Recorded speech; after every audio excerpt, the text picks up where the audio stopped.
probably a swing trade bounce off of that level, I would assume. After that, you have 12 to 13,000 as a major target. And then my guess is if you're looking at max pain for Bitcoin, it would be a 10,000 break. So, if you think about where most people will throw in the towel, where they will freak out, 10,000 breaks. So in the 9,000, that would be kind of your max pain. And sometimes in bear markets, and we saw this in '09. I mean, think about '09 in March, where the bank stocks literally were pennies on the dollar. People were just freaking out. I knew people back then that literally would not open up their trading accounts because it was so nasty. They didn't even want to look at that point. So we haven't. To me, I don't think we've hit that on crypto yet. It doesn't seem like it. But again, investors were still very bearish. Like I still vividly remember when Bitcoin was at 10,000 in 2000 and late 18, 19, people were still very scared. And Bitcoin at that point was up 200% basically off of its lows. Here we have, in my opinion, the bullishness is near the bullishness that we saw when we were at the tops at 69,000. So, again, when you see Pepe running, I think it's up like 1,500% now in a week, and it literally has no value whatsoever, but it's just getting pumped.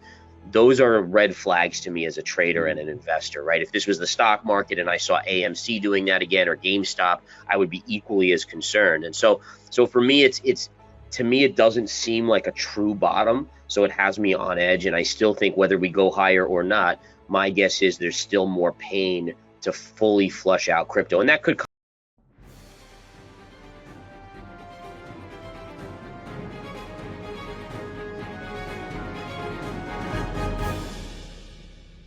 We started a new week and Bitcoin didn't move significantly in either direction. When we're recording this video, it still hovers around the 27,800, and even though we had more regional banks crashing for the past few days, that was not enough for it to push to the upside. But not all are bad news. For example, if we look at the Fear and Greed Index today, it is around 60 and still shows a high level of positivity and greed from retail investors. As you should know by now, other than fundamentals and news, what drives prices are people's emotions too. Meaning that when the market is greedy like it looks now, we usually see it holding longer or even pushing higher. Now, not everyone shares this positive vision for Bitcoin. Gareth Soloway from InTheMoneyStocks.com and VerifiedInvestingCrypto.com still thinks we may head lower and that the bear market is still not over. Some people say Gareth is always bearish on his Bitcoin price predictions, but the facts are that he was one of the few that called the Bitcoin 60,000 top and that Bitcoin was heading down to 20,000 again.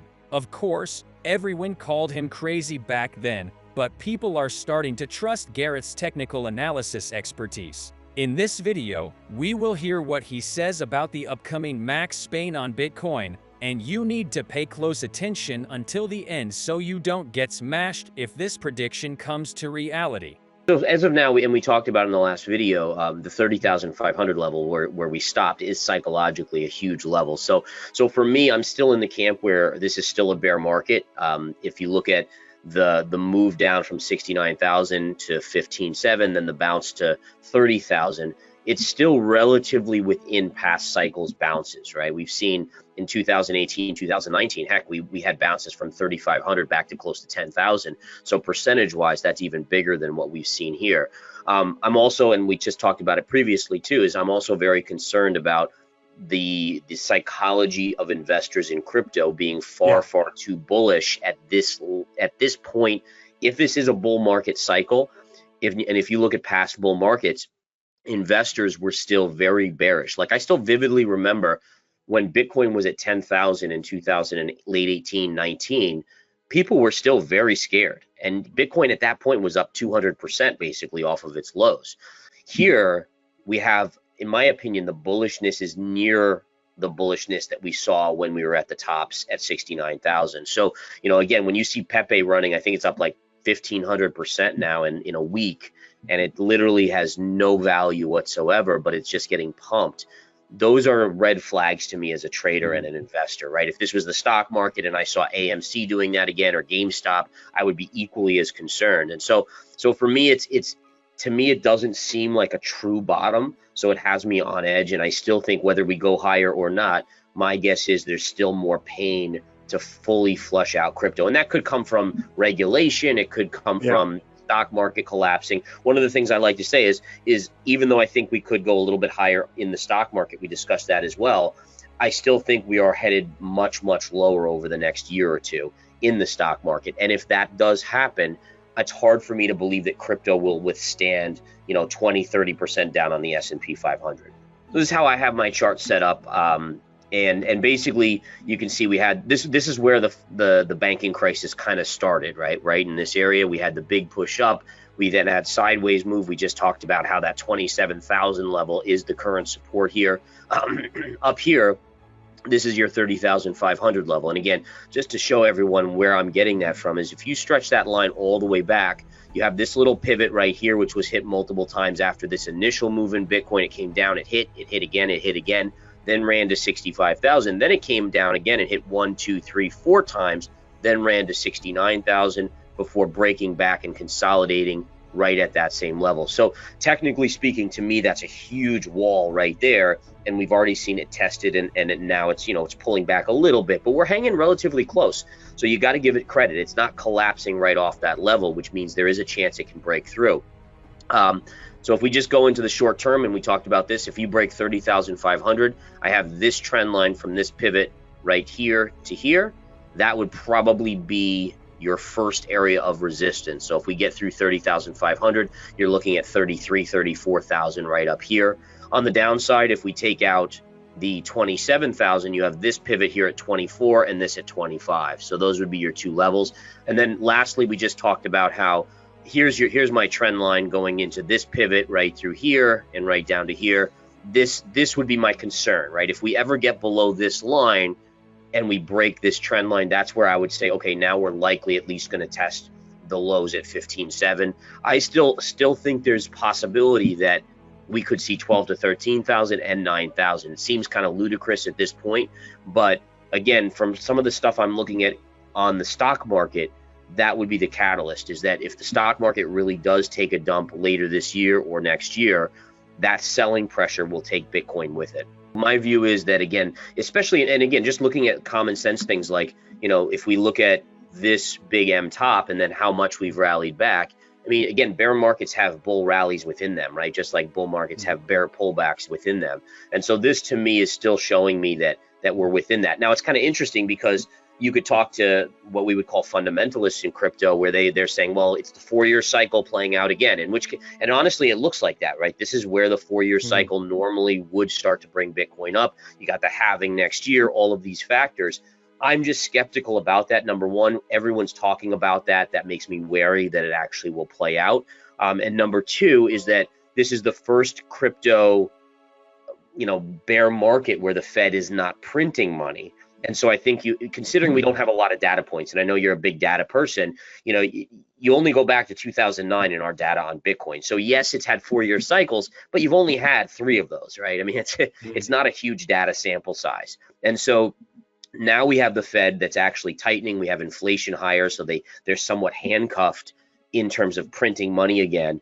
To me, that could throw a wrench in the 4-year cycle that we've been accustomed to seeing. So according to Gareth, we're not getting all-time highs anytime soon. In fact, he calls new lows are happening in the next 12 months if the charts don't change in a couple of months. Yeah, so I think in my macro view, I'm still totally open to that. I'm much more of a trend line trader, which means that as of now, so we talked about this lower trend line, so it's more level by level. So we break this 27 level, then we're headed to 24 to 25. We break that, then we're testing this level. If that breaks, then we get into the danger zone where I think you are going back there. But I think in terms of probabilities, I'm right with Prector in that, to me, this is a bear market rally as of now until proven otherwise. Yeah, so for me, it's I'm not sure if by year end we only have about a little over 6 months left, but I think if you said 12 months, then I do expect new lows to occur within that period.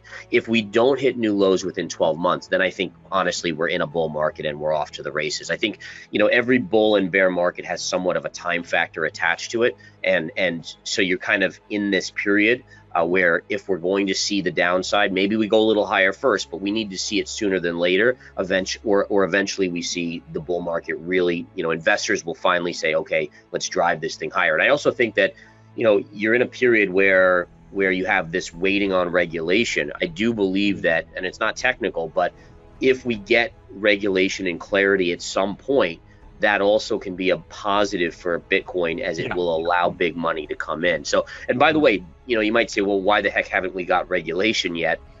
It's been forever. And even, in fact, Coinbase is suing the SEC, asking for clarifications on the regulatory stuff.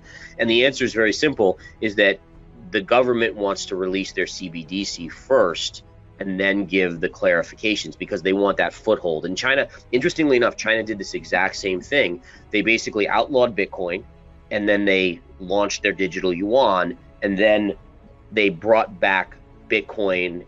And recently they've said, hey, it's okay now, because the digital yuan got a foothold in the system, and basically it's now being used as a reserve currency with transactions between countries. So I think the US doesn't want to ban Bitcoin. It's not going to do it to that extent, but they're basically holding back regulation so that big money doesn't get into these big things until there's a CBDC out there. The levels are, so you have the 15,700, 15,000 level. That's going to be double bottom.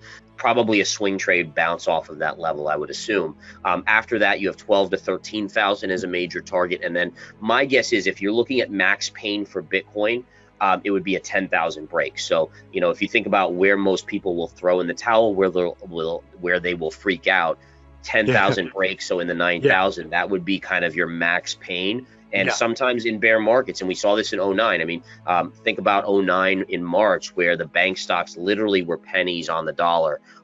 People were just freaking out. I knew people back then that literally would not open up their trading accounts because it was so nasty. They didn't even want to look at that point. So we haven't, to me, I don't think we've hit that on crypto yet. It doesn't seem like it.